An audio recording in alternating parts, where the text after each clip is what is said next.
Welcome back to the Media Roundtable Special Edition. I'm your host, Dan Granger, founder and CEO of Oxford Road. We are, as always, here podcasting in service of the Chief Audio Officer, that special person whose job it is to make sure that their company is successful using audio as a tool in their marketing channel. Very narrow. We're going to step back today and we're going to get a little reflective because Oxford Road started in 2013 officially. We were trying to find a way into the industry for years before that, but that was when we finally were able to have a company and pay our bills by helping brands come into audio, typically starting in podcasts. We always get a little heavy on the podcast conversation. And over that 11 years, I think a lot has changed. A lot's changed in the world we live in. A lot has changed in media and specifically in audio. So much has. When we started the business, we spent a lot of time and energy explaining to people what a podcast was and how the business was changing and how you could measure that. And there was like this early, what our friend Steve Goldstein calls is the MeUndies period in podcasting. And it's kind of where we started. Today, the world is completely different. It's a multi-billion-dollar industry. There's what some people call a podcast industrial complex. A lot of big money has moved in. A lot of big players have moved in. A lot of big names have moved in.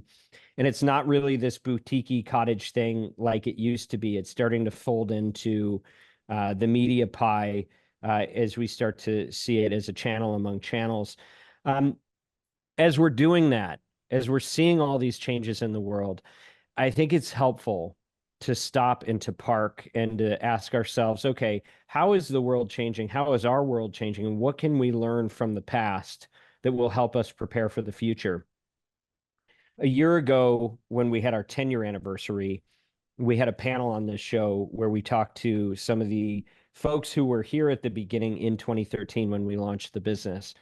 And we reflected back on that period of time. Today, what we're doing is, this is a different thing. These are the middle children of Oxford Road that I've asked to join me. People that came in at about somewhere around the halfway point in our history when the industry was changing drastically and our business was changing drastically.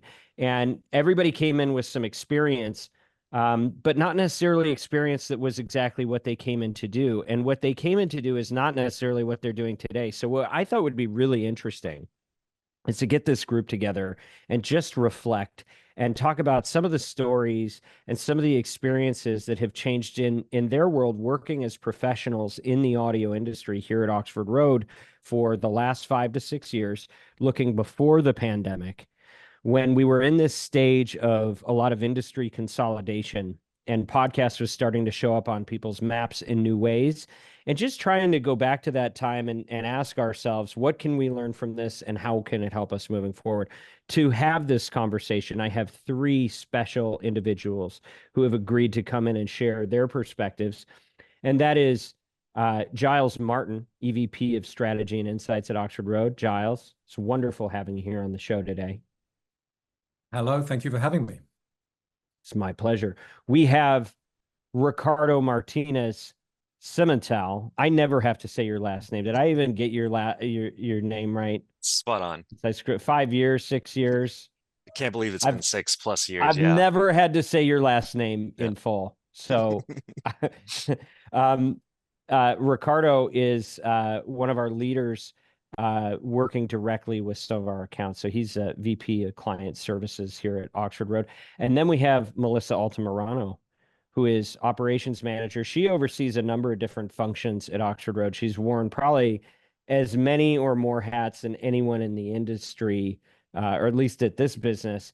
And so excited to hear your perspectives, Melissa, since you've been working directly with clients, you've been working directly with the operation, you've done a lot of work in the brand safety and suitability end of the business. So glad to have you coming and being willing to share your experience as well. Yeah, thanks for inviting me. Happy to be here. All right, so welcome everybody. Let's get into the stuff here. So I'm going to start with you, Ricardo. When you look back on the day you started, you had already been a practitioner in media. You knew how traditional media worked. You knew how direct response media worked. audio was a little bit new. Tell us about the world that you walked into when you came here. Oh man. So first off, like when I walked into Oxford Road, I had a 1 month family vacation planned to Italy. Everybody So does. so I said, hey, let me start later. But it was like, nope, we've got unlimited PTO, so you might as well just dive in.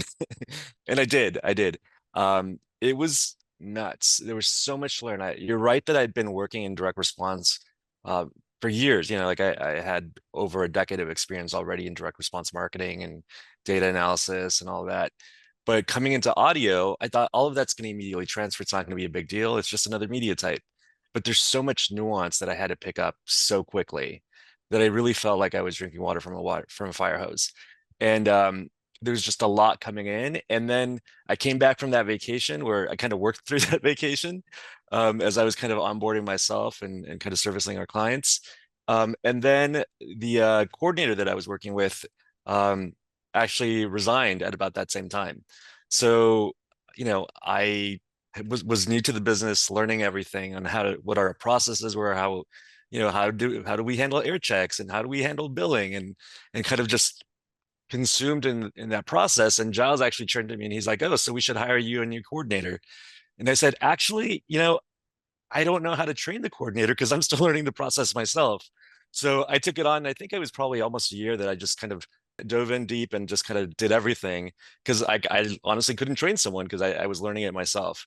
So that first year was just nutso, I'd say. And what were some of the big differences that you saw when you came to audio? A lot of it was process related, right? Like the direct response, having everything pay for itself, that did translate. But like the nuances of what's a post roll, what's a mid roll, what's a baked in, that was all new to me. And then there was like I remember there was one situation that popped up that was really blindsided me a little bit, and that was talent fees. Because I'm used to talent fees from TV, but usually those would get paid directly to the celebrity or whoever was endorsing our product. When it came to the media plan, I didn't expect to have a talent fee. And so we actually had some radio campaigns that were booked kind of on an ad hoc basis. It wasn't like an annual contract or an annual deal, but the talent fee had already been baked in. This actually had a talent fee, and I hadn't counted that in my budget. So that was a big whoopsie moment for me because like I was like nobody ever told me about talent fees um, on this media plan, and so that was a big surprise. But yeah, it's just a lot of different. It's a different language. There's a lot of detail that you got to learn. Absolutely, there is. Melissa, you're next. Let's talk about the world that you walked into. Are we at 6 years yet? We had five and Five a and a half. Where are we half. at? Five Yeah, and a we'll half. be, yeah, 6 years in November. I actually came in during Ricardo's first year. I do remember that, and I got to help him on a couple of tasks. But I came in, and I don't think the role was clear for me either. I came in as an account coordinator, and I was a floater, funny enough, because I feel like I kind of still I go where I'm needed, but started as a floater account coordinator, ended up helping Ricardo on a couple of things, media on a couple of things, and that's where I really learned the business because I got exposure to a couple different sides of the business at the same time. But it was fun because it was new and I'd never worked in paid media before. I'd always done like organic, done a little bit of PR, social, but like it was the first time that I was exposed to direct response. So everything was also new to me. Mm. What was the hardest part for you to learn, do you think? The lingo, like Ricardo just said, I actually had to create a glossary for myself because the vocabulary was so new. There were so many acronyms, so many things that people were saying in conversations that I would have to go back and Google or write down to then go follow up and find out what it meant. So it really took a lot of like ownership of like figuring out what the details look like later. But yeah, it was chaos, but it was fun chaos because I also got, it was a small company. I think there were only about 30 people at the time. And so it was a really close-knit team. I got to ask Giles a couple questions. Ricardo taught me Mhm. how to use a research tool. So it was a lot of like leaning on other people to grow. All right. Well, Giles, hopefully you've had enough chance to finish your dining experience. And I'm sorry you didn't get a chance to comb the hair, but I think you look wonderful. Maybe you can share a little bit with us about what your first experience was like to the extent you remember. Well, I do just want to acknowledge Ricardo's beginning, because at that time, he and I worked closely together. He reported to me at that time, and he, like me, joined Oxford Road and then immediately went on holiday. And I love when people do that. and I was doing my best to cover for him while he was out. And I was a little bit worried about how it was going to go, but it's a mark of his dedication that on one of these calls, his voice sounded bizarrely echoey and almost saintly, you might say. And he was like dialing in from this church in Italy where he was on his vacation to do a call with Tom. And I knew right then that we had unearthed a gem in Ricardo. He had his priorities straight. As is evidenced also by him not hiring a new account manager and a campaign manager so that he could just make sure that he had everything down. So tip of the hat, Ricardo. Those early years were not easy. For me, I actually consulted with Oxford Road briefly before I joined the team. So to a degree, I knew what I was getting into. I think the very first day I joined, there was a misunderstanding about the CEO of was due to appear on a podcast, a high-profile podcast, and there had been a misunderstanding, and actually it turned out was not going to get to appear on the podcast. It was just going to be an ad featuring or they were going to ask for a comment or something like this. And the whole thing sort of blew up, and I was getting really upset about how this was going to be resolved, and not really upset. But anyway, we resolved it, and it was just a sort of a baptism of fire, like very first day, where like there were just fires going off everywhere. Yeah, so we were kind of a mess, I think, when you all came in. You know, it was interesting. The first few years of the business, you've all heard the story 1,000 times. Like, we were this meteor, this rocket ship. Everything was up and to the right. And then we kind of had this crash in like 2016, because I was figuring out what running a business meant and how that actually worked. This is my first time. And then we spent maybe 3 years really struggling. And I feel like it was that 2018, 2019 time that we started really getting processes and systems in a way that we could function and scale with a little bit less friction. What else do you remember from that time, Giles, about how the business was then? And what it was like coming from other channels, because you had been an agency practitioner for potentially decades, right? Yeah. What was it like coming into a pure audio play? It was very new, along the lines of what Ricardo, was alluding to, sort of air checks and onboarding calls, and host read, open-ended scripts, and all of that business was extremely, extremely different. And then, the attribution and the measurement was extremely different. Vanity URLs and promo codes and surveys was new, and something that I had to quickly learn to embrace and evangelize. And there was just a lot of uncertainty. Things are moving very quickly. The business was changing quickly. The industry was changing quickly. And I think at that time just had to be very comfortable with ambiguity.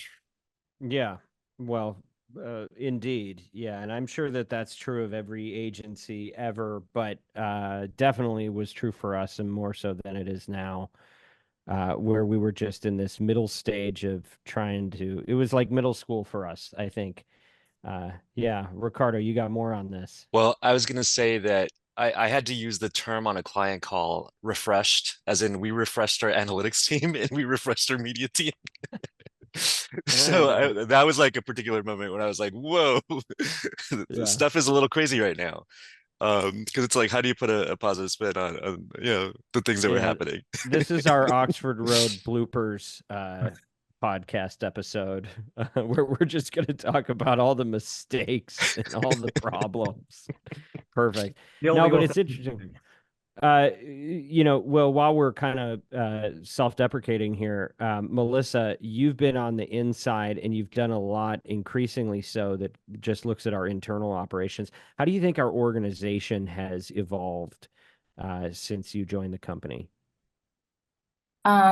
I've seen it evolve so much, but I'd say, like, change is our only constant. Like, I think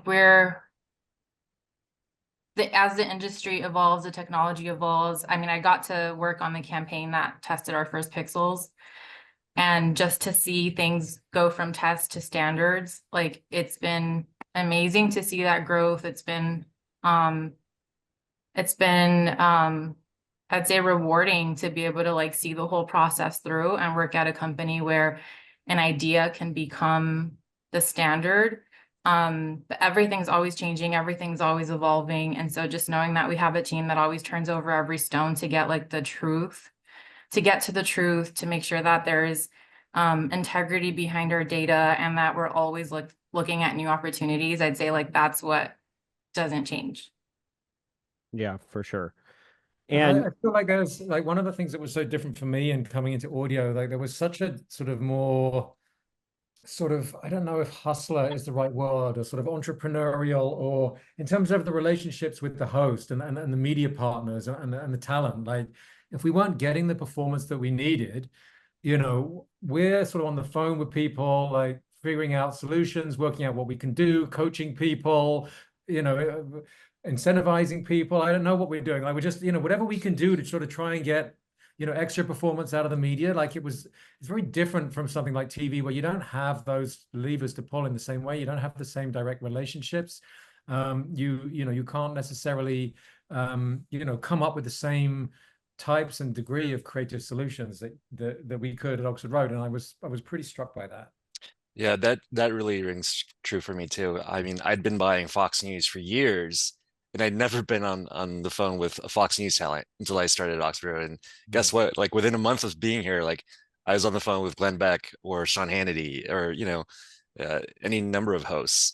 So that close relationship with talent was like really different from my previous life. let's talk about that a little more. So, because I think it's an ongoing topic, right? Like audio is still trying to figure out, are we becoming a digital platform like the channels that you guys were working on more so before you came in? Or are we like an influencer channel that preserves and protects those relationships? I think these are things we're trying to figure out as an industry, in addition to as an agency working within the industry, right? So, how have you guys seen that shift since the time you started until today in terms of the personal touch and the proximity to the actual relationships with people that are doing the ads? How has that changed? I'd say that the industry definitely changed. Like when I started, we didn't have any DAI spots that we were buying. Like almost everything was a baked in read on podcasts. We would do DAI few and far between. They didn't really work when we did run them. And that was mostly because the pricing was off, like it hadn't been baked in. And so we've definitely seen an increase in, DAI spots that does add a little bit. And we've certainly streaming has been a big juggernaut of the last couple of years for us as well. So that removes a little bit of that closeness to talent. But at the end of the day, like if a read doesn't work, we're on the phone with the network and the talent, basically chastising them on how to improve the reads, how to get more. If we haven't talked to a host in a couple of weeks or a couple of months, that's usually a problem when we start seeing that performance slip.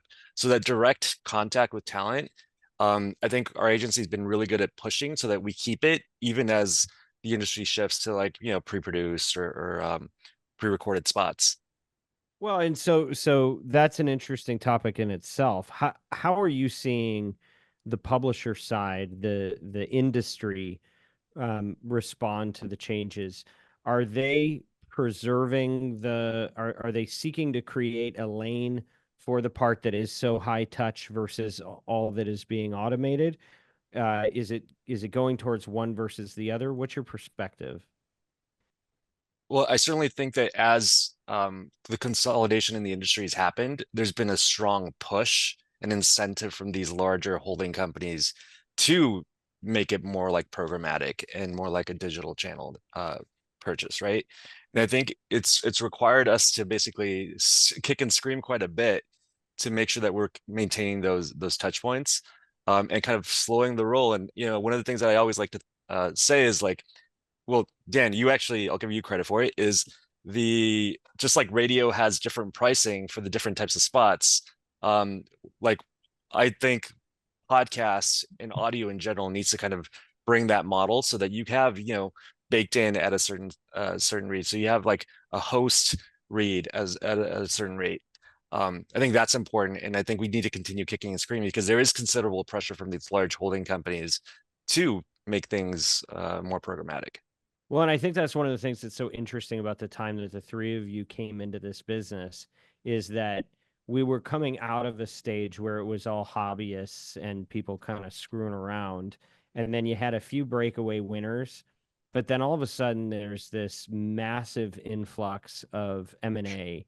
And, we probably saw more consolidation in the years of 2018 and 2019 than I would say before or since, right? Is my perspective. There's just a very short window where everybody started just gobbling each other really quick.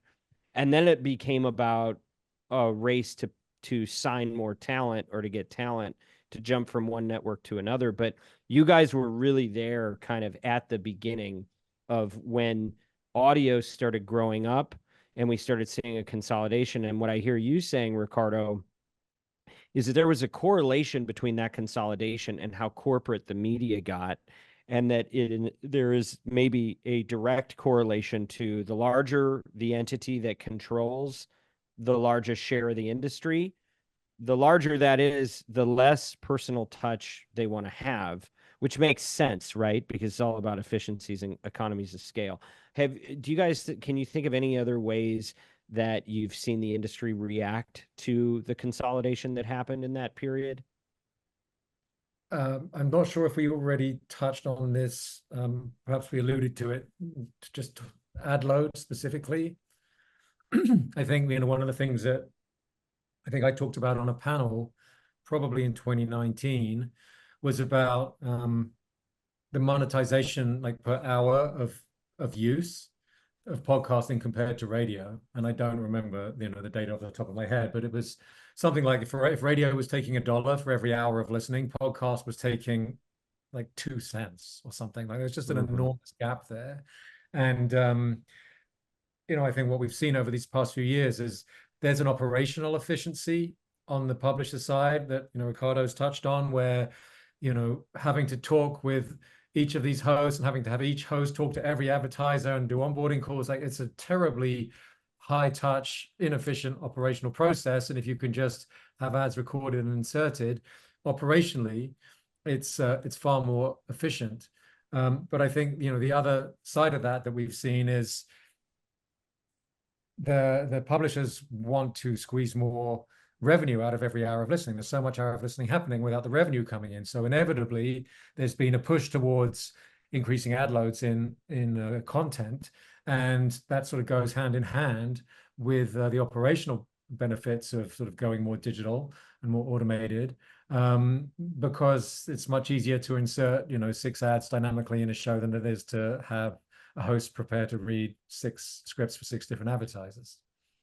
So ad load's an important topic and one we're going to spend increasing amounts of time talking about. We do have some passion here, but just for relativity, Giles, how much has the ad load increased per hour in the spaces you've been able to detect? I don't know about in terms of monetization. And in fact, I don't really have a data point on that. So I prefer not to sort of give you a false one, but I think over the last 6 years, you've seen probably at least a doubling in terms of the amount of monetization that's happening, but I'm sure it's significantly more than that. I'm hedging a bit. I think it's doubling to tripling, because I think it was like 2 cents per ad hour, and now it's like 6 cents per ad hour. And you could do some math there. It used to be a pre, a mid, and a post in terms of how the clocks were designed. And now it's like, how many ads can you shove into a break and how many breaks do you want to have? And it's, some publishers are starting to reach, close to radio levels, which is what we've always tried to fight against. So definitely there's been some infrastructure changes, and I think some of that is good, some of that not so good. One of the things I've seen, just while we're at it, that's changing the industry, and I think we've changed as a byproduct of this. I think when we were able to start pixeling streaming streaming became really viable as a channel, particularly because so much of the channel is still influenced by performance marketers, and we work with a lot of them. When we were able to actually show receipts versus the streaming, and from an attribution standpoint, always struggled when you were doing surveys. So much of this was survey driven, but people just didn't really respond with the name of a streaming feed at the same rate that they would of a show. And so it just got really confusing, and the pixels kind of redeemed that, I think, and in my view, shifted a lot of the demand from radio to streaming. Because now all of a sudden you could have measurement practices that were more similar to what you were starting to run broadly with your other channels. Have you guys, would you second that? Absolutely. I think that we've been talking quite a bit about this, when you compare the amount of money spent in audio channels versus the amount of listening. I think that streaming is really opening up more and more dollars because we're able to get clearer signals from it. Yes, it does not lend itself well to a survey-based response type, and I think for years we failed to get that to grow. And radio, that one of the reasons that audio channels sort of struggle with that gap between time spent and spending is radio can be a difficult channel to measure. Like, you do need to use surveys or promo codes or holdout groups or MMMs, and all of those have challenges. I mean, all measurement approaches have challenges, but some of those can be more off-putting to marketers than others, I think. And shifting dollars, out of radio into streaming is in many cases an easy and probably a sensible option, in the sense it allows you to get results relatively quickly. Now, in terms of other things that have shifted, so when you guys came in, the industry was in a position of flux. One of the things I think strategically shifted for us was we had been part of this wave of the D2C revolution, right? Like, we were, I think, in our little universe famous for bringing in some of the, the Dollar Shave Clubs and the Blue Aprons and ZipRecruiters and all those companies that were novel at the time for how they were making something available to more people or cutting out middlemen in new ways. And I think that we've seen Techlash, we've seen a lot of funding changes. We've seen it less about, hey, we're going to do a Series A and then find pockets that scale, drive those up, and then sell, then the company's a unicorn overnight, and everybody gets rich off their equity. Like, I think we're in a different climate now, and I think around the time you guys came in, we started slowly in those first few years to diversify the types of brands that we work with, so it wasn't all D2C. And I think the industry has very much done the same thing. One of the big shifts, I believe, is the influx of brand marketers that are now using the channel. Whereas, it was all performance, it was all promo codes and vanities and all that.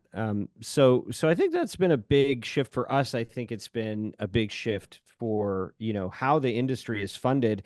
And I think that the solutions that a lot of publishers are now defining what the future of this industry is going to be are very much reflective of not necessarily our past and who is trying to make it work, but where they want it to go. So I think there's more of an orientation towards something that brand marketers will want to buy than there is for performance marketers, which is somewhat concerning, on behalf of those brands that still are measuring performance. Okay, pop quiz. Have you ever heard of these companies? Shopify, Bayer, Oracle, Indeed, Masterclass, Babbel, Tommy John. We could go on. I don't just host the Media Roundtable podcast, but I have the good fortune of being the CEO of a company called Oxford Road, where we are the world's leading independently owned and operated agency specializing in audio. Think podcasts, radio, and streaming. And what that means is that we get to help great companies worth fighting for, grow with audio advertising, whether it's podcasts, radio, or streaming, and all its various tentacles. This includes media planning and buying. We do analytics, attribution, and insights. We also have a special way that we deal with creative and copy generation. It's our own proprietary process called Audiolytics. that allows us to score ads for their persuasiveness. Bottom line is, we don't just work here. Audio is our passion, and we want to lead this industry to new heights beyond what we've ever seen so far. That's why we've been leading the industry in brand safety and suitability, and actually bringing you solutions to market so that you can evaluate the way that you get placed in a show so that it matches up with your values, in addition to avoiding the things that you know might be problematic for your brand. If you're a chief audio officer and you're looking to get best in market performance at maximum viable scale, do get in touch with us at oxfordroad.com. Or if you love audio and are strategic, relentless, and looking for a career change, consider joining our mission as a fellow agent of influence. Just flip us your resume through oxfordroad.com. And if you're working anywhere in the audio industry and you're serious about this business, make sure you go to oxfordroad.com. Easy to spell. Sign up for our free newsletter, The Influencer, at oxfordroad.com. And make sure you mention that you heard about us on the Media Roundtable podcast.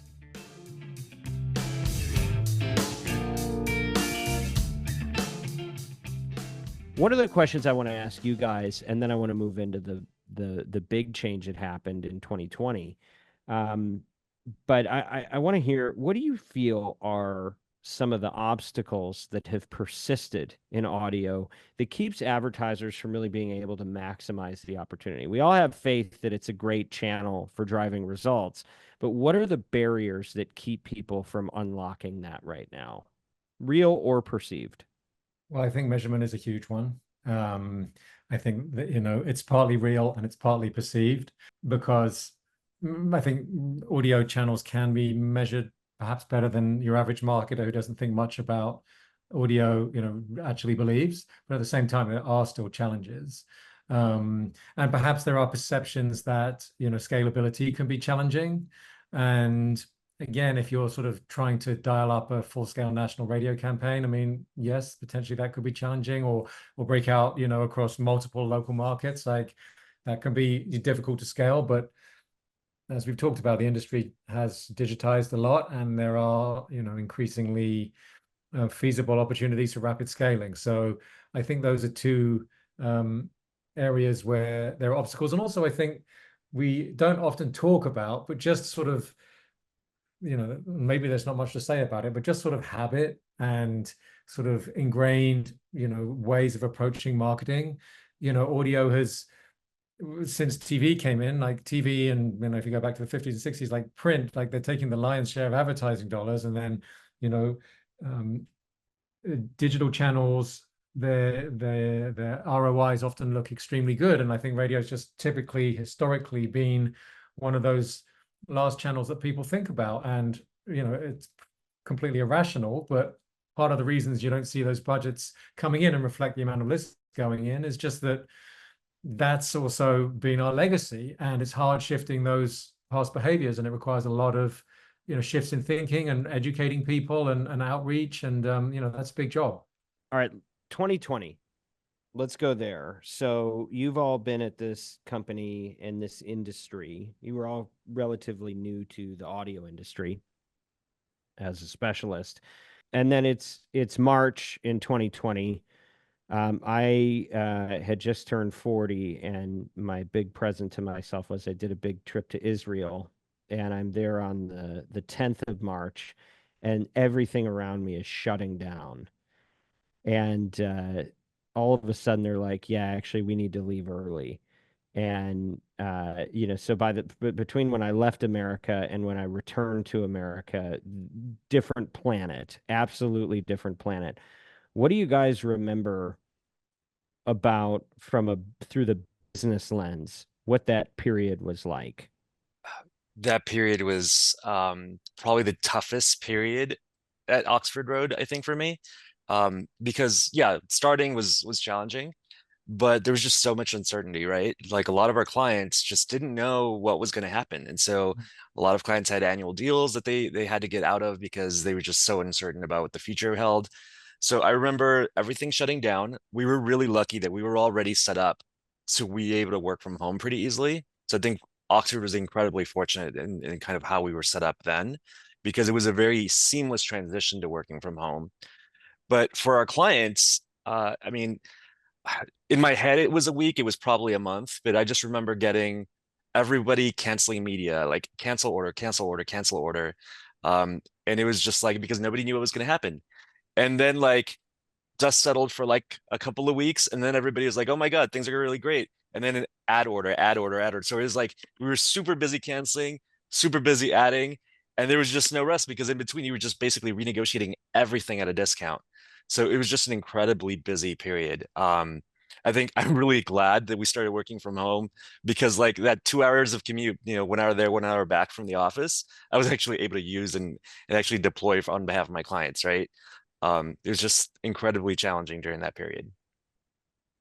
I remember being in on a couple of accounts where some of our clients were in the like online grocery category, and some of our accounts were just blowing up.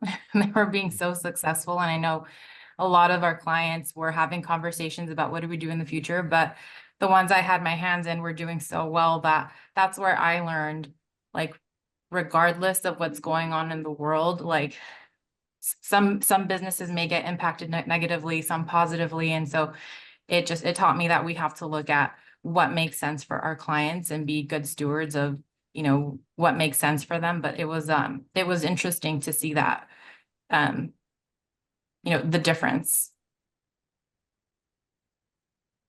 Giles, anything from your view?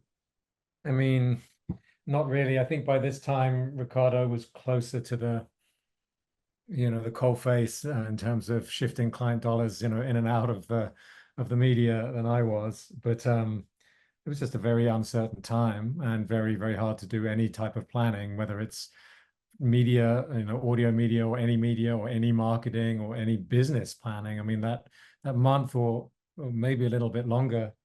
Yeah,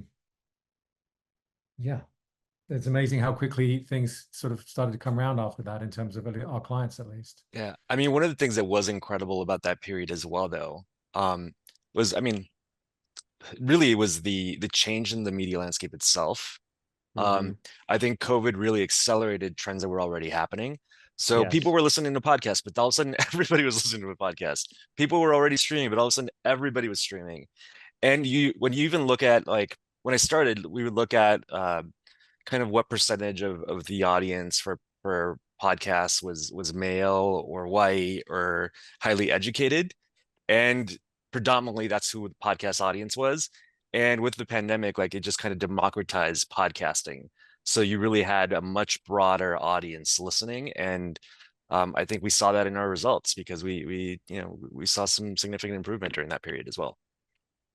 Yeah, it was amazing because so I just think about coming back, not being allowed to come into the office because I needed a quarantine, which was kind of a new concept to me. But having to work with the team to figure out our transition plans, new policies, new rules, how are we going to stay connected and as a community and maintain any sort of culture when we were suddenly dispersed physically? And then the volatility coming from the advertisers, like you said, everybody choked up at first. Everybody was like, what can we get out of? And how fast can we do it? And we'll let you know. Nobody knew anything. And I was, talking to advertisers who were like, look, we can't have our ads running while they're announcing the death toll, every 10 minutes on radio and these other formats. So it was a scary time not knowing where it was going to land. And it was almost like the companies that were, considered, doing some public good and were able to keep functioning and weren't running into all of the supply chain issues. It was like eeny, meeny, miny, mo, or like somebody just spinning a wheel to find out if your business was going to get crushed or if you were going to be accelerated. You didn't really know. But after that initial pause where everybody pulled back, they started going, okay, well, a few things are happening. One, e-commerce sales skyrocketed. It was unbelievable. So there was this amazing resurgence of D2C brands that were suddenly now highly relevant. And the rest of the marketplace started organizing around the new rules with the idea that we need to be prepared to live here indefinitely. And so I think the way that we worked with campaigns changed, the ways that we had to think about what copy we were trafficking changed, our sensitivities around that copy and around those environments changed, and then exponentially compound that by the killing of George Floyd and the Black Lives Matter movement, all happening at the same time. So it was like we were learning very new ways of doing business in a very short period of time and having to adapt. And that's actually why we started doing this podcast. Originally, it was a pilot to say, okay, we know there's a lot of changes in the marketplace. How can we create a bit of a daily bugle or weekly bugle to say, these are the ways you can adapt to take advantage economically from the changes that are happening. But then after George Floyd, it was like, okay, we don't even know how to talk to each other, and languages being reconsidered and alliances are being reconsidered. And this notion of brand safety was never a topic on calls or in pitches for 6, 7 years, 8 years. Suddenly it's the only thing that we're talking about. We're having a lot less conversations about ad performance and a lot more about the suitability of the environments where brands were showing up. And we had no tools to measure that by. So I saw a lot of kind of chaos. I think we were small enough as an organization that we were able to pivot pretty quickly. Like you guys are saying, I think our size at that time helped us because we were kind of in a rebuilding stage. But, since that time, I believe we've probably tripled the size of the agency just through growth. And I think we've been fortunate in that we were able to not only grow from the tailwinds of everybody jumping into the arms of D2C providers, but also I think we've been able to pivot a few of our practices and embrace some of these challenges like we have with brand safety and suitability that's allowed us to adapt a little bit. But that was a crazy time. I mean, all of the rules changed. I mean, how long cumulatively have you guys worked in media? I mean, decades and decades. Had you ever seen the rules change so quickly in any part of your life before No, it professionally? was so nuts, Dan. And add to that I bought a home that I then immediately Mm, like started demolishing walls on. mm. And yeah, it was like personally, like life was crazy, professionally life was crazy. We had, unfortunately, I had a lot of people in my family die. And between Mm. my husband and I think we've counted about 15 deaths because of COVID. Ah. So pretty tough. Um, so yeah, it was just nuts. Just nuts. Yeah, and we're all dealing with our own versions of the personal toll that took, right? And at the same time, we show up to work and we have to put on our game face and set all of that aside and try to figure out what's the new dance we're all doing here and how do we adapt to that. But from a human toll standpoint, I don't know. I think it's going to be decades before we can really even quantify the emotional impact and the trauma that the whole world really felt to Mhm. different degrees. But the business environment doesn't really allow that long a view. We all have to catch up and deal with this quarter and this quarter's performance, right? And so, yeah, it's amazing to think of the times we've gotten to live through together and to see the way that the industry has changed. One of the other things that has changed, I think, and really happened during the pandemic was podcast was this cool new buzzy thing. It was kind of an outsider thing that you could be in on. But then when the pandemic happened, all of these people that were professional entertainers had suddenly all this time on their hands. And suddenly the idea of production quality and expectations and standards, we had national shows with massive TV budgets, now all of a sudden coming through a Zoom camera. I mean, they were doing the talk shows and cable shows and Tonight Show, like Saturday Night Live. It's all coming through a Zoom now. And so the cost of manufacturing content plummeted. The available resources to manufacture that content uh, exponentially increased. And you've got millions of podcasts coming out, and some of the most famous people in the world who are successful either from stage or screen or any type of accomplishment now doing a podcast. And all of a sudden we're like finding ourselves in the middle of this. And then there's been a correction since that. So how do you guys think the industry of audio was helped by that influx, and what lingering kind of headaches do you think are carrying over? Well, I think it's that and the consolidation combined put a lot of price pressure on things, right? Um, because if you have, this grade A talent, that you have to then pay for, and some of these contracts for some of these shows were pretty ginormous. It put a lot of pressure on our networks to monetize and recoup some of that investment. So I think that was a pretty big change. Yeah, I think if you've got to pay those types of talent contracts, you've got to charge a lot for your media. So Yeah. that's certainly not something that I appreciated too much. Well, I think that we all benefited from the headlines for a while. And then I think a year ago there was a hangover from that, because then it was the news about everybody scattering and, oh look, this didn't work, and oh look, that didn't work. But I think it was good branding for a while, and I don't think we have to explain to people what a podcast is much anymore. And I like that we had a real opportunity to bring in the best and the brightest here. And what's kind of interesting is seeing it now get filtered, uh, because uh, because not everybody that's talented as an entertainer is necessarily talented at a podcast, or willing to do enough hundreds of episodes to actually make it good.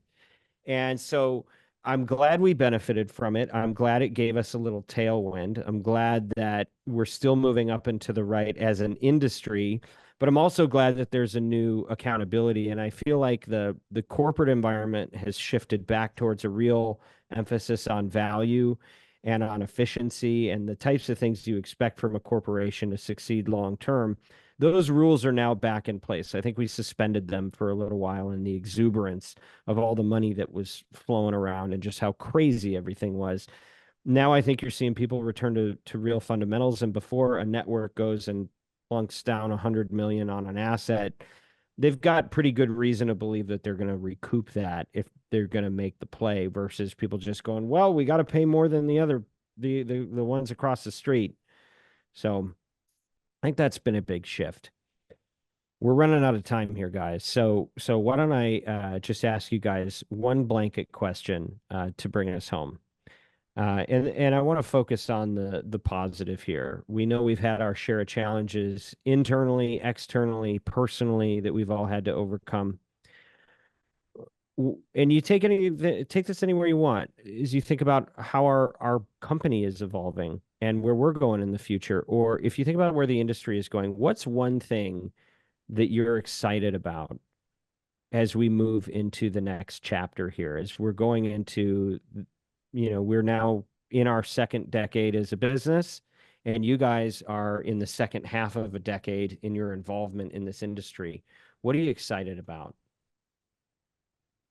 I'm really excited about a couple of different things. But if I had to encapsulate it, it'd be verification.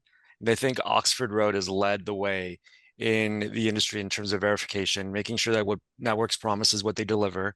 That the content that they're delivering meets, our brand standards, brand safety guidelines. Like, I just trust but verify, and I think we've been leading the way there, like having really good relationships with our network partners, but also verifying that, everything holds up.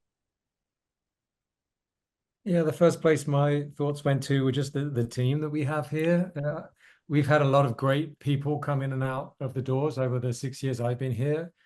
I feel like the team that we have right now is not only the strongest that we've ever had, but also, we have the mantra, growth everywhere, growth always everywhere, even if it hurts. And I feel like the 6 years I've been here, I've seen so much growth amongst other team members here, and that's reflected in how we go to market and our products. When we think about creative, for example, we've got so much learning and growth and expertise in behavioral economics and the psychology of decision making, and how to nudge people, using the Thaler and the Daniel Kahneman sort of work that's been done and that's been so influential in marketing. But we're really taking that and applying it to audio, and that's just one small example of how as individuals sort of we've grown so much and learned so much and really expanded our horizons so much, but also how we're able to bring that growth to market as well, in terms of the products and the services that we're delivering for our clients, which are also improved in a correlative manner.